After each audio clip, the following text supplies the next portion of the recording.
Mag-daily check-in ka lang at makakatanggap ka ng total of 60 pesos. Libre yan, direct po sa inyong GCash account.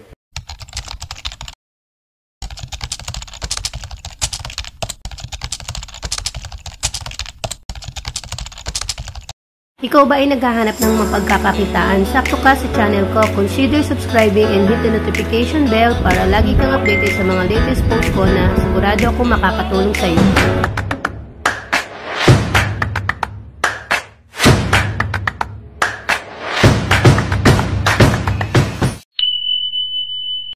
So once na ginamit yung pa or kinlik nyo nga po yung link sa ating description box, ay papasok po kayo sa Enel application signing up or registration form na kung saan kailangan nyo lang pong ilagay yung inyong mobile number, and then ipasok nyo lang po dito yung kanilang given captcha at mag-create po kayo ng password, saka nyo po itik yung sign up.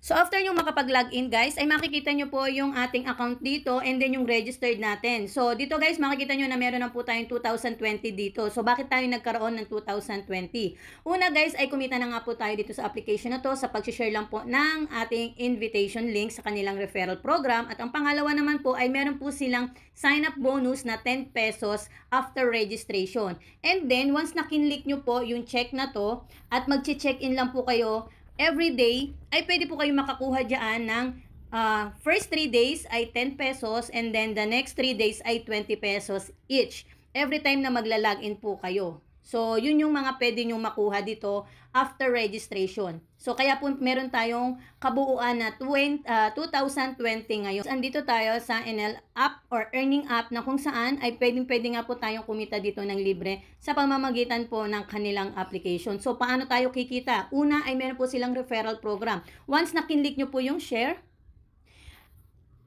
ay pwede po kayong kumita ng libre direct po sa inyong GCash account sa pamamagitan po ng pag-share or copy-paste nyo lang po yung inyong invitation link.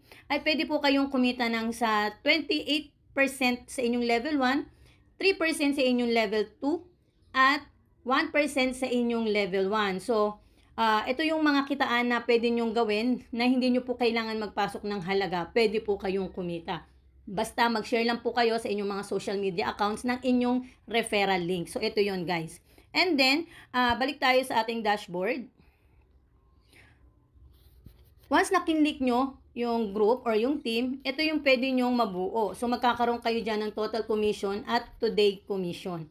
So, yan guys, magkakaroon po kayo ng team. Kasi once na may gumamit po ng inyong referral link, ay makakabuo po kayo dyan ng team dahil meron din po kayong pwedeng kitain sa kanilang level 1, level 2, at level 3. So, once na nabuo nyo yan, tatlong level na yan, ay pwede po kayong kumita. At makakabuo po kayo ng team dahil dire-diretso po ang kitaan nyo dito every time na may gagamit po ng inyong referral link. So, ngayon guys, after discussion po natin sa ating referral program na ino-offer nila, andito naman po tayo sa kanilang main featured, which is yung pagpapasok ng halaga dahil may mga product po sila ditong ino-offer sa atin na pwede kayong kumita sa pamamagitan nga lang po ng pagpapasok ng halaga. So, meron sila dyan guys, 300, 500, 1,000, 3,000. So, ang pinakamataas nila, 5,000, 10,000, 50,000, and 100,000. So, yan yung mga pwede nyong subukan sa kanila. Sa 300 guys, pwede kang kumita dyan. Yan yung sa Tormina Mana Wind Farm, pwede kang kumita dyan ng 9,600 yung total revenue at 96 pesos every day.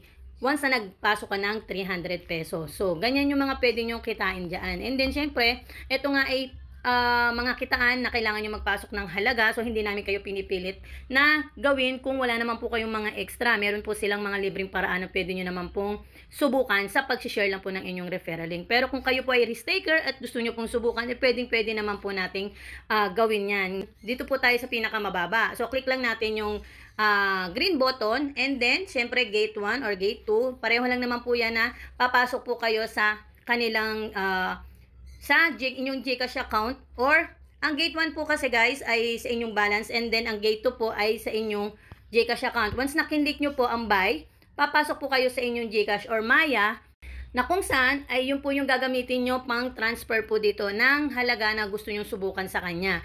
So, syempre, para lang din po GCash yan na kung paano po kayo magpapasok na magta-transfer ng halaga, ay ganun din naman po gamit ang Maya application. So, yan guys. And then, balik muna po tayo. Ngayon ngayon guys, papakita ko naman sa inyo kung paano muna natin ibabind yung ating GCash dito sa application. Click lang natin yung wallet. So ayan, ilalagay lang po muna natin dito yung account holder's name. Then syempre, choose nyo yung GCash and then yung bank account number. And then submit. So babalikan ko kayo guys once na nakapag-confirm na tayo or nakapag-submit na tayo ng ating bank card. So ayan guys, submitted successful. So ngayon, papakita ko naman sa inyo yung simpleng paraan natin ng paglalabas ng halaga dito gamit po ang ating GCash account. So, take natin guys yung profile and then withdraw. So, ilagay lang natin dito guys yung halaga na ilalabas natin and then withdraw. And then, nakikita nyo nga guys na processing na po yung ating request and then nag-zero na po yung ating amount or natira po yung 10 pesos sa ating current balance.